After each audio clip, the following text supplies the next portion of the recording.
Anthony, we've talked about SDA homes that really fulfill the brief and perform as an asset, both for investors and for the participants who live there. Let's talk about the homes that just don't cut it. What do we see there? Oh, look, previously there was homes built in the wrong areas where people didn't want to live. They call it cluster homes. There were 10 homes built in one street. There was definitely no foresight in those homes being built. There are areas that are oversaturated, like in areas in Logan in Queensland or Wyndham Vale in the west of Melbourne. Definitely areas that early on people didn't have the knowledge or the foresight when building these homes. Also, the design requirement. If the functionality is not there in the home and it doesn't cater for the needs of the participant, it's just not going to work for them. They've got the people that need purposely built homes for their disabilities. So if you're building a home just to slap up a home that's cheap due to cost, it's the wrong mentality, in my opinion. So as with any property, going cheap at the start to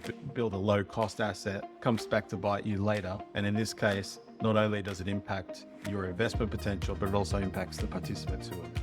Yeah, of course, it's got to be done the right way. I always advise them, if you can spend that little bit more, go in a more desirable location, if your capacity allows you to do this, because what that's going to do is it's going to mean you're going to not have any tenancy risk. You're going to have two participants. And in year one, the property already pays the extra upfront cost on getting land in a better location or building a slightly more desirable home with extra features, larger square meter rate, or even extra retreats or living areas. It's going to attract participants and it's going to allow your property to outperform any other properties in the market that were built the wrong way. Obviously, yeah, there's legacy homes and group homes out there that the design requirements were nowhere near what we can achieve today through our build partners. Very important to get it right from the very beginning, and you can avoid any major pitfalls.